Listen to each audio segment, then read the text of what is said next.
बिहार में शिक्षक बहाली के नाम पर बड़ा ही फर्जीवाड़ा हुआ है, यह पहले से आप सुन रहे होंगे। लेकिन आज के इस वीडियो में आप देखेंगे किस प्रकार से फर्जीवाड़ा के तहत तमाम ऐसे शिक्षक अभ्यर्थी जो योग्य शिक्षक अभ्यर्थी थे उनके जगह पर फर्जीवाड़ा करके उन्होंने नियुक्ति पा लिया। और नियुक्ति पाने के साथ तमाम शिक्षा विभाग पर अब बड़ा सवाल उठ रहा है, तमाम आयोग पर बड़ा सवाल उठ रहा है। और जो भी गांधी मैदान में जाकर के एकदम नियुक्ति पत्र बांट करके फ्लैश बैक 1,20,000 शिक्षकों की बहाली का ढिंढोरा पीटने वाले थे, उनके ऊपर अब सवाल उठने लगा है। जी हाँ साथियों, आज के इस वीडियो में बड़े ही गंभीर मुद्दों पर बात करेंगे और प्रूफ के साथ दिखाएंगे आखिर किस तरह से फर्जीवाड़ा हुआ है। और ऐसे योग्य शिक्षक अभ्यर्थी जो दिन रात तड़प रहे हैं, दिन रात इंतजार कर रहे हैं कि हमारी नियुक्ति लग जाए, हमने मेहनत किया है, उनके गालों पर तमाचा मारते हुए फर्जी शिक्षक अभ्यर्थियों ने, अभ्यर्थी क्यों कहेंगे, चोरवा शिक्षक ने जो है कि नियुक्ति पत्र पा लिया।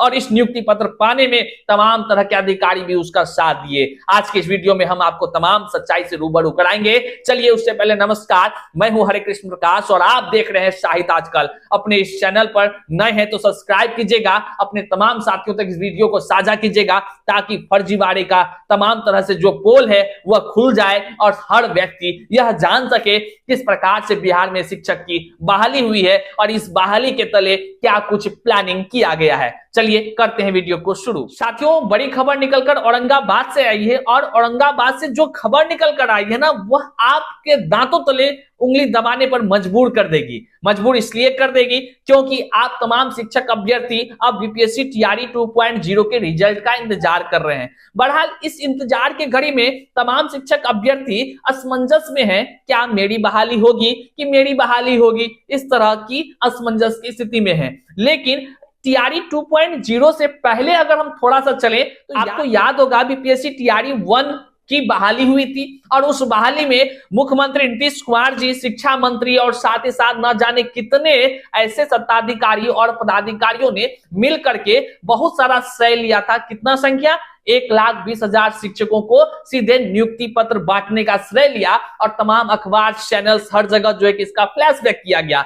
लेकिन जिस प्रकार से आयोग के तरफ से बातें कही जा रही थी एकदम सीना ठोक कर कि कहीं से कोई भी फर्जीवाड़ा नहीं हुआ, तो आज के इस वीडियो में जो आप देख पा रहे हैं डिस्प्ले पर, यह जो औरंगाबाद कार्यालय जिला शिक्षा पदाधिकारी औरंगाबाद के तरफ से आया हुआ है, क्या मेरे द्वारा निर्गत है क्या? ये लेटर मेरे द्वारा हुजूर निर्गत नहीं है, ये आधिकारिक लेटर है। आइए इस लेटर में क्या कुछ कहा गया है, इस फर्जीवाड़ा का भेद कैसे खुल रहा है, आइए बड़े ही शांति से आप जो है बैठ करके चुपके से देखिए, क्योंकि देखने के अलावा आपके हाथ में कुछ नहीं है। क्योंकि सिस्टम जिस प्रकार से बना हुआ है, आप कुछ कहेंगे तो परेशानी में पड़ जाएंगे। बहरहाल हम भी कुछ नहीं कर रहे अपने मन से, और सामने जो दिख रहा है डिस्प्ले पर, इसी को आधार बनाकर हम भी ये बताने का प्रयास कर रहे हैं, हुजूर ये फर्जीवाड़ा नहीं तो ये क्या चल रहा है। अब देखिए, जिला कार्यक्रम पदाधिकारी स्थापना औरंगाबाद की तरफ से लेटर जारी होता है। इस लेटर में कहा गया है कि सेवा में श्री प्रखंड शिक्षा पदाधिकारी जिला औरंगाबाद, मतलब कि स्थापना के पदाधिकारी ने शिक्षा विभाग के जो प्रखंड शिक्षा पदाधिकारी हैं इसको लेटर लिखते हैं। लेटर में क्या कुछ लिखे हैं ये मायने की बात है।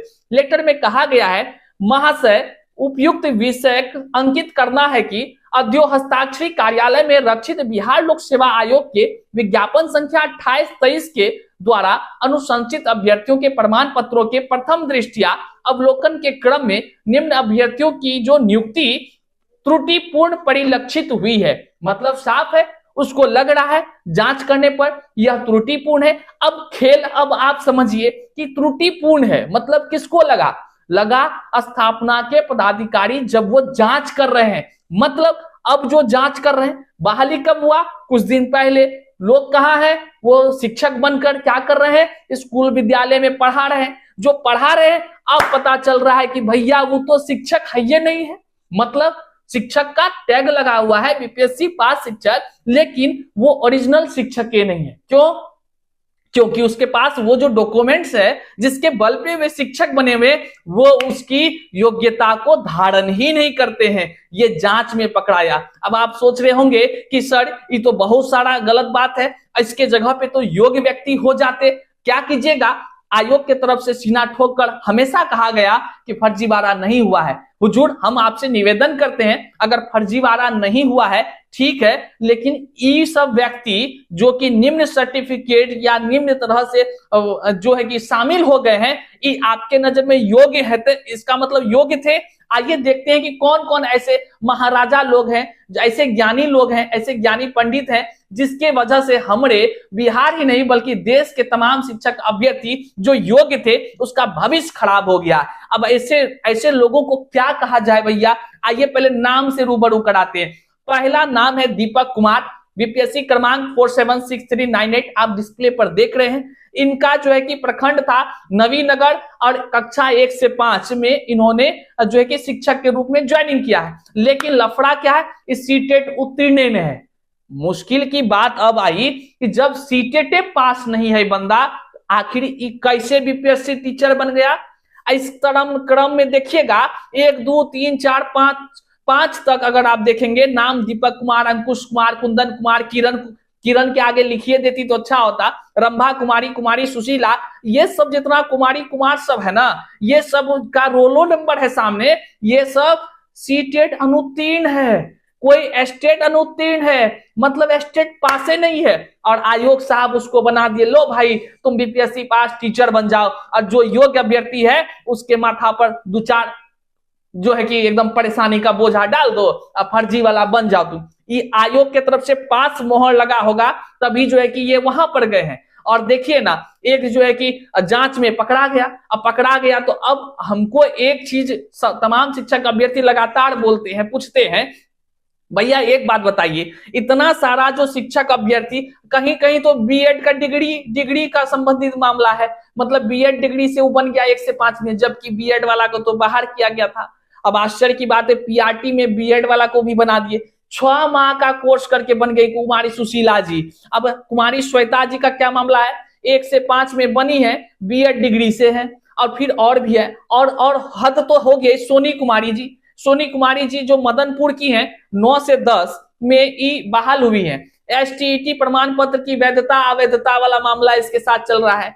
इस तरह से तमाम ऐसे शिक्षक अभ्यर्थी हैं जो जांच में पकड़ा गए हैं। अब पकड़ा गए हैं तो ठीक है, इसका मान लीजिए नियुक्ति खत्म हो गया या हो जाएगा, अच्छी बात है, फर्जी का नियुक्ति नहीं होना चाहिए। लेकिन सवाल तमाम शिक्षक अभ्यर्थी की तरफ से यह उठ रहा है और लगातार मुझ तक पहुंच रही है कि जो व्यक्ति को फर्जीवाड़ा के रूप में पकड़ा जा रहा है, आखिर उस सीट पर योग्य अभ्यर्थियों की बहाली होनी चाहिए थी कि नहीं होनी चाहिए थी?